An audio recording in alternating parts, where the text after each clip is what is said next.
If you just use your eyeballs, you can see that both of these individuals, no, they are not obese, they are not overweight, they just have a lot of muscle for their frame, and that is why they are getting an incredibly inaccurate BMI score.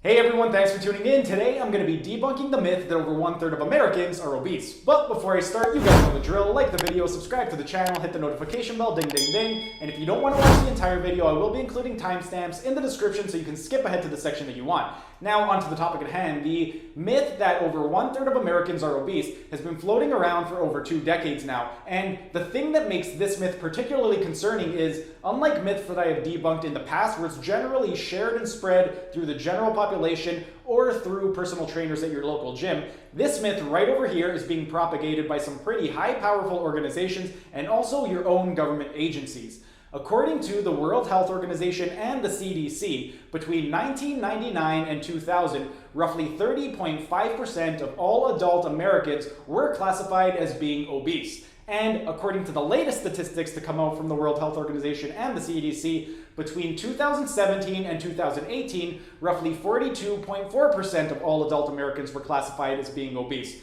The way this broke down between men and women was roughly 43% of American adult males were found to be obese, and 41.9% of women were found to be obese. And a lot of people would think, well, this comes from the World Health Organization and the CDC, so it must be a credible resource, right? Wrong. One of the reasons why this is completely inaccurate and one of the reasons why this is a myth is because we don't actually know what the rate of obesity is. We can speculate as to what it might be, but we have no real way of determining what exactly is the rate of obesity. And the reason we have no real way to determine what the rate of obesity is because the metric used by the World Health Organization and the CDC is incredibly flawed and inaccurate. You might be asking yourself, well, what is the metric that they use to determine the rate of obesity? And that is the body mass index, or the BMI. For those of you who are unfamiliar with the BMI, it is essentially a height to weight ratio. And the way that the formula was created, it takes your body weight, so your mass in kilograms, and then it divides that number by your height in meters squared, and then that is going to give you your BMI score. Your BMI score is going to then lump you into one of 4 different categories. It will classify you as either being underweight, normal weight, overweight, or obese. When it comes to your BMI score, if you have a BMI score below 18.5, you are going to be classified as an underweight individual. If you have a BMI score between 18.5 and 24.9, you are going to be classified as a normal weight or someone who is ideal weight as that type of individual. If you have a BMI between 25 and 29.9, you will be classified as an overweight individual. And if your BMI is 30 or more, you will be classified as an obese individual. Now, with regard to obesity, there are also subclasses of obesity. Basically, every multiple of 5 is going to be a different class. So between 30 to 34.5 is going to be considered class 1 obesity. Between 35 to 39.9 is going to be considered class 2 obesity. Between 40 to 44.9 is going to be considered class 3 obesity, and so on and so forth. With regard to class 3 obesity is also referred to as severe obesity, and it used to be commonly referred to as morbidly obese, but that term doesn't really get used too much in 2020. Real quick, before I actually get into why exactly the BMI is incredibly flawed and why we shouldn't be using it today in 2020, I just want to backtrack to when exactly it was created and let you guys know who exactly created it, when was it created, and who specifically was the BMI scale created for. The BMI scale was created by Adolphe Quetelet, and he was a Belgian astronomer and a mathematician. He developed the BMI score sometime between 1830 and 1850, so it was almost 200 years ago that the BMI scale was created, which is absolutely astounding. When you think of all the scientific and technological advancements that have occurred over the course of the last 200 years, it's amazing that we are still using this outdated and incredibly flawed scoring system to determine the rates of obesity. One of the reasons why it's incredibly flawed is because it was developed specifically for sedentary individuals. And it was also reverse engineered. The way that the formula was created was they took overweight and obese individuals and then they tried to manipulate the formula to fit the individuals that they were trying to put into these categories of overweight and obese, which is the complete opposite of how you're supposed to do things. You're not supposed to find a way to fit the formula to the individual. If you come up with a formula, then however the individuals tend to fit in it is going to be the result that you get. But to reverse engineer it the way that they did is one of the reasons why this formula is so problematic. One of the reasons why it's problematic is also because it does not differentiate between lean mass and fat mass. So if you are somebody who has a lot of lean mass, let's say you're somebody who works out a lot, you're very, very muscular, you have high bone density, all of these factors are going to be able to influence your BMI score, and it can lump you into the incorrect category. I'm going to use myself as an example. I'm going to show you a picture right over here. This is me at 177 pounds. A few years ago, I got really into powerlifting, and I wanted to get as heavy as I could. That way I could lift the most amount of weight possible. And in doing so, I managed to get to 177 pounds, which was the highest I had ever been up to that point.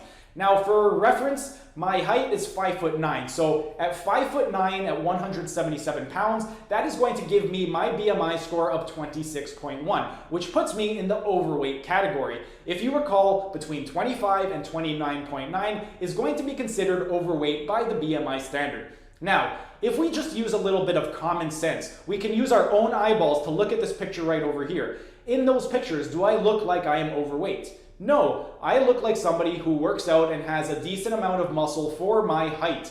And that is why my BMI shows up as somebody who is being overweight, because for my height, I had a decent amount of muscle on my frame.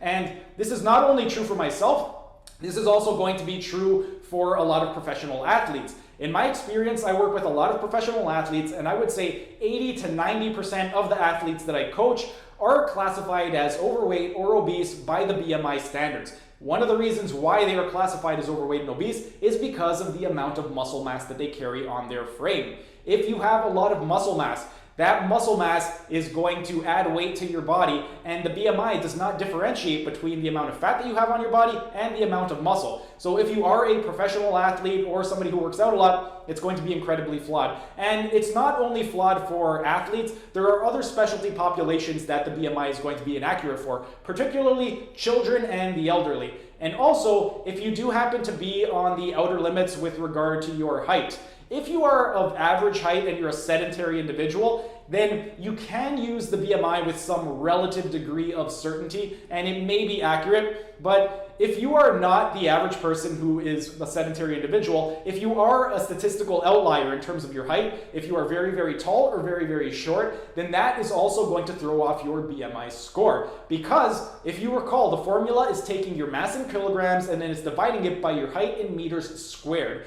By squaring the height, that becomes really problematic, because if you take somebody who is very, very short, and I'm not talking about a little bit shorter than average, I'm talking about extremely short, then what's going to happen is they may get a BMI score that is going to classify them as underweight or normal weight when they may actually be overweight or obese. And the opposite is going to be true when it comes to very, very tall people. And again, I'm not talking about just a little bit taller than the average person. I'm talking about people who are statistical outliers, let's say 6.5+ feet tall. If you take somebody who's that tall and you put them into this specific multiplier, what's going to happen is they are going to get a BMI score that may show them as being either obese or overweight, when they may actually be normal weight, or they may even be underweight.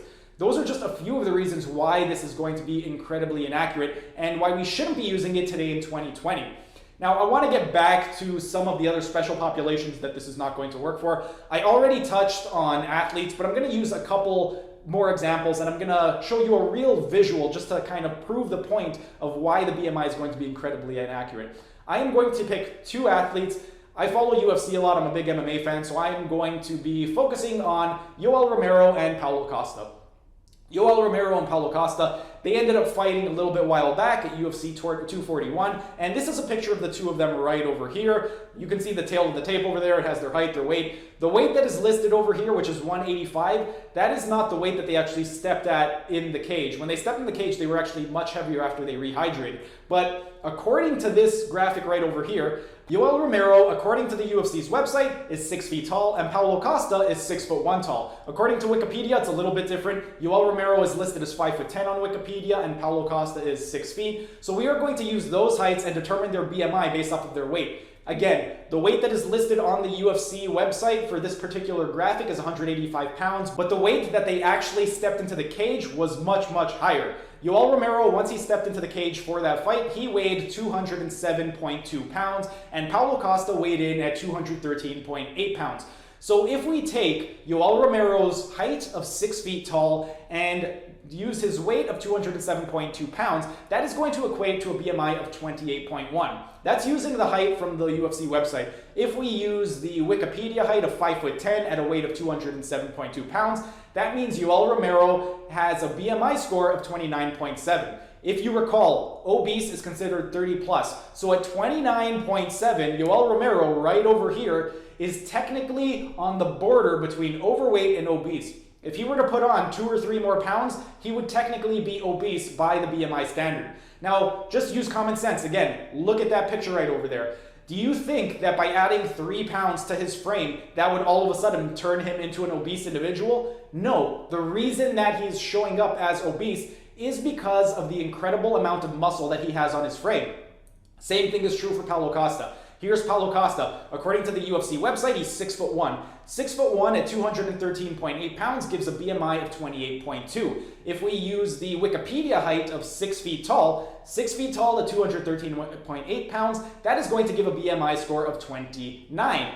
Again, that falls right in the overweight category, and it's on the border of being obese. If you just use your eyeballs, you can see that both of these individuals, no, they are not obese, they are not overweight, they just have a lot of muscle for their frame, and that is why they are getting an incredibly inaccurate BMI score. So, if you are somebody who is very athletic, you have a lot of muscle, you have high bone density, any of these factors, or you're very, very tall or very, very short, you should not put too much faith into the BMI score. If, however, you are a sedentary individual of average height, then you can, with some degree of accuracy, use the BMI to determine whether or not you are overweight, underweight, or anywhere in between. But again, you want to take whatever your reading is with a grain of salt because it's not going to be the most accurate. Now that we know exactly who created it, when it was created, and who it was created for, why are we still using it today if it is incredibly inaccurate? And there's a couple reasons for it. First reason is it's a quick and easy way to diagnose somebody as being overweight or obese. Unlike some other complicated methods, all you need to do is plug in their height and their weight into a specific calculator, and it's going to shoot out a number, and then you can lump somebody into a specific category. And by lumping somebody into a specific category, it makes it easier to diagnose that individual. But just because it's easier, it does not mean that it's better, and it does not mean that it should even be used, because just because something is easy, it does not mean that it should be done that way. Another reason why it is still used today is because it's incredibly cheap. Unlike using a DEXA scan or a caliper, quick little side note, both of those are also going to have some degree of inaccuracy because they do involve algorithms. But back to the BMI, all you really need is an internet connection. If you have an internet connection, you could put in somebody's height and weight, and then bam, you're going to get your number. If you don't have an internet connection, then all you need is a calculator. And both of those things are going to be incredibly cheap. It's going to be much cheaper than a pair of calipers or a DEXA scan or any of the other methods that you can utilize that are going to be more effective at determining whether or not somebody is actually obese. So that is why we basically use these metrics today. It's quick, easy way to diagnose somebody, and it's very, very cheap. And one of the other problems with this is, even though it lumps you into a specific category, it doesn't really tell us about what exactly is going on internally and what's going on with your health risk and different factors that are affecting your health. There are many more useful metrics at determining whether somebody is going to be at risk for something like cardiovascular disease, type 2 diabetes, and all these different types of conditions. A few metrics that would be more beneficial would be things like measuring somebody's body fat percentage, going for a waist to hip ratio, waist to height ratio, and also doing a waist circumference measurements. All of these metrics are going to be more useful and will give more pertinent information when diagnosing someone for specific conditions. Now, you cannot use these to diagnose somebody for a specific condition, but in terms of probability, it will give you a much better outcome than using something like a BMI, which is incredibly flawed. In terms of body fat percentage, this is going to be the best for determining whether or not somebody is obese or not, because at the end of the day, the amount of fat that somebody has relative to their total weight is going to be what determines whether or not they are overweight or obese. Generally, for men, you do not want to be above 20% body fat, and for women, you do not want to be above 30% body fat. So you can have a very, very high BMI, but if you have a high BMI and your body fat is below 20 for men or below 30 for women, then you don't really have too much concern with regard to your BMI score. Now that is with regard to obesity. When it comes to determining whether someone is at high risk for specific conditions, then body fat percentage won't necessarily yield the most pertinent information. For that, something like a waist circumference, waist to height ratio, and also waist to hip ratio is going to give much more pertinent information for those specific conditions. Several studies have shown that one of the best predictors with regard to cardiovascular disease and also all-cause mortality happens to be the waist to height ratio. Your waist to height ratio is essentially whatever your height is, you measure around your waist, and then that is going to give you some type of ratio. Ideally, whatever your height is, you do not want your waist to be more than half of your height. For me, I'm 5'9". 5'9" means I'm 69 inches tall, and half of 69 is 34.5. So if my waist were to get above 34.5 inches, that would be associated with a higher probability of things like cardiovascular disease and all-cause mortality. Aside from waist to height ratio, there was also a very large study done on the differences between waist to hip ratio, waist circumference, and also BMI with regard to cardiovascular disease and all-cause mortality.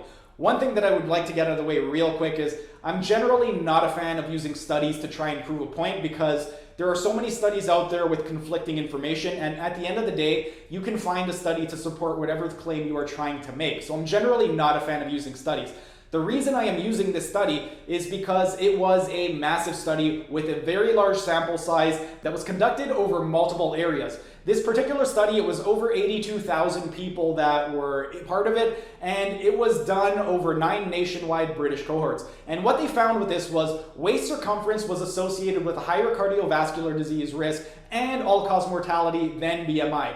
BMI was not associated with cardiovascular disease whatsoever, and it was also inversely related to all-cause mortality.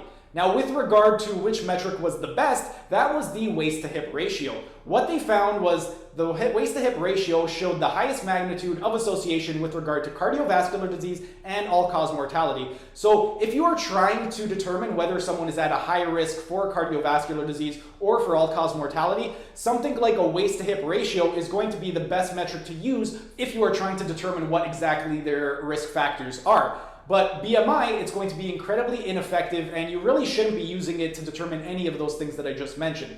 One of the reasons why waist to hip ratio is going to be superior, and also with regard to waist to height ratio and waist circumference in general, is because we have different types of fat in our body. We basically have visceral fat and subcutaneous fat. The subcutaneous fat, that is the fat that is underneath our skin, and while visually it may not be appealing if you are trying to achieve a very high level of leanness, it's not really going to impact your health that much. You can have high amounts of subcutaneous fat, and you're not really going to have high risks of things like cardiovascular disease, type 2 diabetes, or other types of conditions. Whereas with regard to visceral fat is the fat that is stored inside of the abdominal cavity. And the thing with visceral fat is it surrounds all of our vital organs. So because it is located in our abdominal cavity and surrounds all of our vital organs, this makes it much more problematic because when it comes to visceral fat, this is correlated with things like type 2 diabetes, cardiovascular disease, and all-cause mortality. Whereas subcutaneous fat, it doesn't really have any of those associations. So the visceral fat is really the fat that is going to be problematic. That is why waist to hip ratio, waist to height ratio, and waist circumference are going to be a much better metric at determining whether someone is at risk for these different types of diseases than using something like the BMI, because the BMI is really, really flawed and inaccurate, and it really shouldn't even be used today in 2020. I don't know why we're still using it. It's about 200 years old, and it's been proven time and time again that is inaccurate. I just showed you 3 different pictures of 3 different individuals, myself included, that all show why exactly this is an incredibly flawed system. One of the other things with regard to visceral fat and in general waist to hip ratio, this can also give us some information as to why certain individuals die younger than others. If you take a look at men and women, women tend to have a higher body fat percentage than men. However, men tend to have a lot higher visceral fat than women. So while women have more body fat, men do have more visceral fat, which is the more dangerous fat that you would have. And this kind of mimics itself when you look at life expectancy. When you look at life expectancy, women tend to outlive men by 2 to 3 years. And part of that is because men do have a lot more visceral fat. Now, that's not the only reason. There are many factors involved when determining why exactly men do not live as long as women, but visceral fat is going to play a role in why men die more prematurely than women. When you look at the way that typical men and women store their body fat, typically women are going to store body fat in their hips and thigh region, whereas men are going to store most of their body fat in their stomach. And because men store more body fat in their abdominal region, that means that they are going to have a higher percentage of visceral fat, and that is why they are going to be at an increased risk of things like type 2 diabetes, cardiovascular disease, and all-cause mortality. So instead of using the BMI as a metric to determine whether or not somebody is going to be obese, a much better metric to determine not only whether somebody is obese or not, but also at determining whether they have high risk factors for different diseases would be something like waist circumference, waist to hip ratio, and waist to height ratio. That's pretty much it for today's video. If you enjoyed the video, be sure to smash that like button so I know to make more of these types of videos in the future. And if you're either new to the channel or haven't subscribed yet, be sure to subscribe to the channel and hit the notification bell, as I will be uploading new videos every single day. That's it for today's video. Thanks for tuning in, and I will see you again tomorrow.